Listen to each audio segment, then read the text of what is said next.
Tithing will keep your name enrolled among the people of God and protect you in the day of vengeance and burning. What is up? Good morning, guys. If you haven't seen my Shawn Ryan podcast, go check it out. The link's in our bio above. Today, I want to talk to my LDS friends because they're the group that's been pushing back the hardest on what I said. So I'm going to bring clarity because when we're talking for 2.5 hours, that seems like a lot of time. But when we're unpacking 3,500 years of religious history, IRS tax codes and investigations, it's not that much time. So a lot of times I blaze over topics. So if you're in front of a computer or not driving, go to thewidowsmite.org. So the Widow's Mite is the largest platform basically for aggregated public data on the LDS Church. These guys and gals are geniuses. They have been working their tail off to put together public data to show the value of the LDS Church and what they do with your giving. The LDS Church has about 300 billion in assets. Of that 300 billion, 2 out of every $3 is in for-profit investment vehicles. This does not look like a church. So we're not talking about their temples, their wards. We're not talking about BYU. This is strictly just for-profit revenue. If 2 out of $3, so that's over 50% of the church is for-profit vehicles, how can they be a church? One point of clarity that a couple gentlemen have brought up and ripped me to shreds for is they said, our church gives humanitarian aid. I never said that they didn't. All under the guise of a religious institution. And the crazy part is not $1 of that, now it's a hedge fund because they're hedging, that not a single dollar of that fund has ever gone to humanitarian purposes or even the church. I was talking about Ensign Peak Advisors, their investment fund, not giving anything to humanitarian aid or to the church itself. The only thing it's ever used any of its revenues for is to bail out struggling businesses that the church owns. Yes, the church does give humanitarian aid to the tune of about 1.4 billion, but we're gonna get into the weeds of that quote unquote humanitarian aid because it's not what you think. That's about 5 to 10% of the revenues that the LDS Church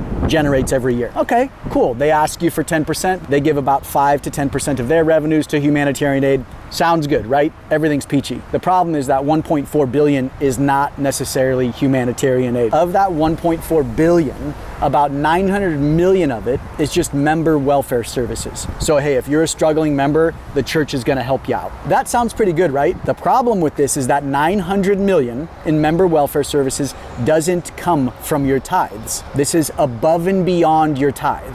In the LDS Church, it's called fast offerings. So 900 million of the 1.4 billion that everybody tips their hat to in regards to quote unquote humanitarian aid isn't even coming from your 10% that you give. This is above and beyond. And the church isn't exactly jumping at the chance to help its members. Let's jump to the member handbook, section 22.4. So this is really crucial in regards to understanding the structure and order. You have to read it from the top down. The church tells you to first ask your extended family for money or help.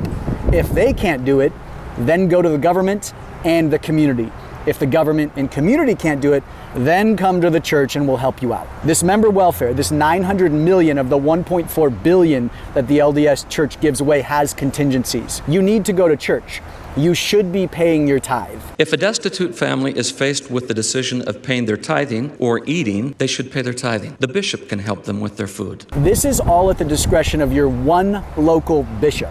So the local bishop in your ward makes sure you're going to church, makes sure you're paying tithe, and then at his discretion, he gets to distribute to you out of these fast offerings and out of this 900 million. This doesn't sound like humanitarian aid. It sounds like welfare programs with contingencies. And another point is, let this sink in. Fast offerings are not your tithe. This is above and beyond your tithe. That's almost $1 billion a year in extra resource LDS members give to their church. And then this almost billion in welfare contingencies is lumped into quote unquote humanitarian aid so the church can make their pitch on their generosity look much better to the public. So this is where it gets fun. The LDS Church was giving about $100 million away in quote humanitarian aid in 2019. And that was kind of their consistency. It was a little less. They never really eclipsed 100 million annually in giving. In 2019, what happened? A whistleblower came out of Ensign Peak Advisors, their hedge fund, and then what happened in 2021. And this is the entire point of the religion business. When transparency and accountability are brought into the system, institutions start acting more accountable. The first Widow's Mite report dropped in 2021, and it aggregated all the data of the LDS Church, and boom, the next year, the humanitarian aid skyrocketed from the church. And every consecutive year, every time the Widow's Mite report drops, what happens? The church gives more. What does this mean? When transparency is brought into the system, institutions act more accountable. When institutions act more accountable, the system reforms, and when the system reforms, we actually create impact. Prior to the whistleblower, the humanitarian aid of the LDS Church was indiscernible. You couldn't even see it. It was a rounding error. So if we remove the 900 million of fast offerings from that humanitarian aid bucket and say, okay, what does the church actually do regarding humanitarian aid? That's about 500 million a year that goes to actual humanitarian aid. That is 1 to 2% of the church's income. Let that sink in. They are asking their congregants to give 10%, and then fast offerings, and then, hey, if you want to help humanitarian efforts, add more. So if they're asking you for at least 10%, and they say estimates about 1% for fast offerings, so they should at least be leading in that and giving away, 10 to 11%. That's just my thought, right? We lead by example, no? And yeah, we fail all the time, but we lead by example. And I expect the institution that literally has the name Jesus Christ in their name to live like him. Also, if you look at this tithing note, there is a massive red flag at the bottom. Though reasonable efforts will be made globally to use donations as designated, all donations become the church's property and will be used at the church's sole discretion to further the church's overall mission. Basically, donor intent be damned, we will use your money how we see fit. One big pushback we always get is, Nathan, tithing is voluntary within the LDS Church, it is not compulsory. Tithing has been established in these latter days as an essential law for members of the Lord's restored church. On their own website, the church says tithing is not a free will offering, it is a debt to be paid. It is a legal obligation to the Lord. The payment of tithe is also worthwhile as fire insurance to protect you from the burning that is coming in the second coming. All my LDS friends out there, please tell me how this language presents tithing as voluntary. You are literally saying, I am going to burn if I don't tithe. And your leaders all say the same thing. Tithing is one of the commandments that qualifies us by our faith to enter the temple, the house of the Lord. Also, if I do not tithe, I don't get my temple recommend, which means I am in bad standing with the temple. Let us teach this principle to our children and be sure they see us paying tithing. President Joseph F. Smith said, our children, as soon as they become old enough to earn means, should be taught to pay their tithing, that their names may be written in the book of the law of the Lord. Payment of tithing is much more than a duty. Of course one is expected to be a full tithe payer. Pay your tithing monthly or weekly as you are paid. Pay tithe. Pay your tithe. Pay your tithes. Pay your tithing. Pay your full tithing. Pay an honest tithe. Pay a full and honest tithe. Paying your tithes and offerings. Pay tithing faithfully. Live the law of tithing. Teach our children to pay tithing even on their allowance or other income. Tithe payers are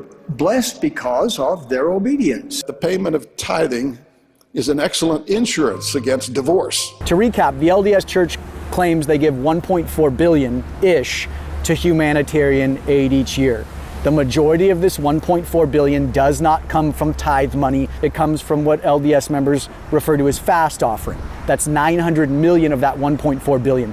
That is not tithe, that is giving above and beyond. Member welfare seems pretty decent, right? 900 million a year. If you have to ask your family first, and then the government, and then you can finally come to the church, and then, hey, this welfare that we're giving you comes with contingencies. Come on, that is not humanitarian aid. The Whistleblower in 2019 and then the Widow's Mite report, which began in 2021, proves that when transparency is brought into a dark, unaccountable system, institutions become more accountable.